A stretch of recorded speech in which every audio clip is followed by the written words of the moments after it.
29শে December আমাদের journey শুরু হলো। আমরা চললাম মায়াপুর নবদ্বীপের উদ্দেশ্যে। ভোর 4টার সময় বেরিয়েছিলাম। দেখো এখন সকাল হয়ে গেছে, রোদের আলো ফুটে গেছে। এখন মোটামুটি 7:30 8টা তো বাজবেই। 4-5 ঘন্টার জার্নি। হ্যাঁ, ভোর ভোর বেরোনোটাই আমরা ঠিক মনে করলাম, যাতে ঠিক সময়ে আমরা মানে চেক ইন টাইমে যেন আমরা পৌঁছে যেতে পারি। আর ওখানে আমরা নামহট্ট ভবন আগে থেকেই বুক করে রেখেছিলাম, সেজন্য আমাদের ওখানে গিয়ে রুম বুক করতে বা রুম পেতে খুব বেশি অসুবিধা হয়নি। আর এখন তো সিজনের টাইম, প্রচণ্ড ভিড় থাকে, সেজন্য আগের থেকেই বুক করে নেওয়া। সিজনের টাইমে গেলে তোমরাও পারলে আগের থেকে বুক করে নিয়েই যেও। দেখো এটা নামহট্ট ভবনের যে ভেতর দিকটা। এখানে প্রায় শুনলাম 650টা রুম আছে এবং এই সিজনের টাইমে 650টা রুমই ভর্তি, কোনোটাই ফাঁকা পাওয়া যায়নি। প্রথমে আমাদেরটাও ক্যান্সেল করে দিয়েছিল, কিন্তু তারপর আবার কনফার্ম করা হয়, যেহেতু আমরা দুটো ফ্যামিলি গেছিলাম, তো পরে আমাদের কনফার্ম করেছিল। দেখো কত বড় উঠোন, চারদিকে 650 যে রুম, এটা চারদিকে করা হয়েছে এবং মাঝখানে একটা বিশাল বড় স্পেস রাখা হয়েছে উঠোনের মতন। এখানে সবাই বসতে পারে, বাচ্চারা খেলতে পারে, যা হোক। আর তুলসী মঞ্চগুলো দেখলে কত বড় বড়। দেখো আমরা আমাদের দুটো রুম 205 এবং 206 পেয়েছিলাম। 205-এ বোনেরা ছিল আর 206-এ আমরা। একটা বিশাল বড় হল ঘর। দেখো এই যে 206-এ আমরা আসছি। রুমটা প্রথম দর্শনেই দেখো বুঝতে পারবে কত সুন্দর এবং ডিলাক্স প্রিমিয়াম কোয়ালিটির রুম আমরা পেয়েছিলাম। এরকম নর্মাল রুমও তোমরা পেতে পারো এবং ডরমেন্টারির মতনও রুম তোমরা পেতে পারো।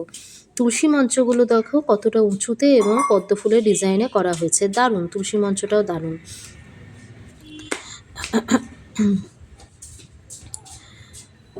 এই জায়গাটা এত ভালো লাগছে, এত সুন্দর হাওয়া দিচ্ছে, এত মানে শান্ত স্নিগ্ধ যে বেশ ভালো লাগছে। আমরা একটু ঘোরাঘুরি এগুলোর জন্য ব্যস্ত ছিলাম বলে এখানে এসে সময় কাটানো বিশেষ হয়নি, তো কি করা যায়। 206 নম্বর রুম আমাদের।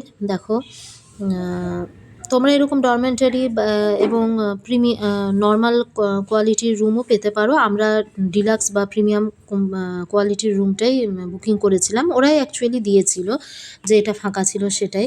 দেখো ফল সিলিং ফ্যান এবং লাইটগুলো, পর্দা, বেডটা, যেহেতু শীতকালে এসেছি দুটো করে ব্ল্যাঙ্কেট ছিল, তোয়ালে ছিল, সাবান ছিল। ডিলাক্স রুমে যা যা অ্যাভেলেবিলিটির দরকার সমস্তটাই ছিল। এবং সবথেকে বড় কথা, অত্যন্ত পরিষ্কার পরিচ্ছন্ন, মানে এত পরিষ্কার পরিচ্ছন্ন যেন নতুন নতুন বানানো হয়েছে আর নতুন ইউজ করতে দিয়েছে, এর আগে যেন কেউ ইউজই করেনি। দেখো বাথরুমটাও কত বড় স্পেসিয়াস।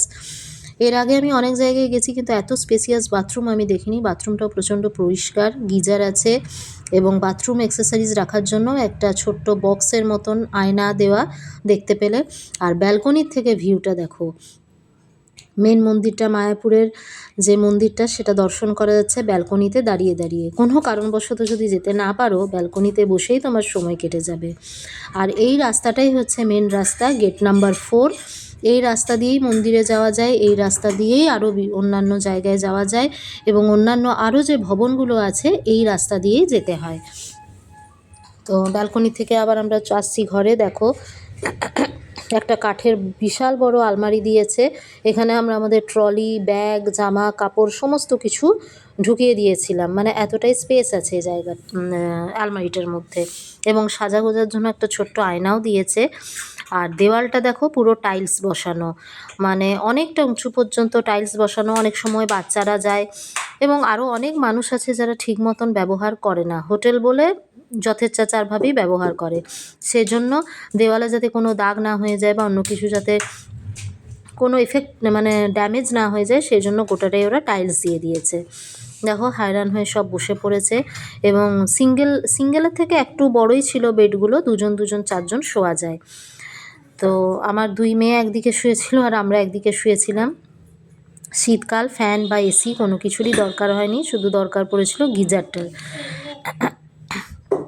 সবথেকে ভালো লেগেছে ব্যালকনির থেকে এই ভিউটা, দারুণ লেগেছে। আমি অনলাইনে সার্চ করেই এটা সিলেক্ট করেছিলাম। তো সত্যিই দারুণ, যেমন দেখেছিলাম সেরকমই। রাধে রাধে।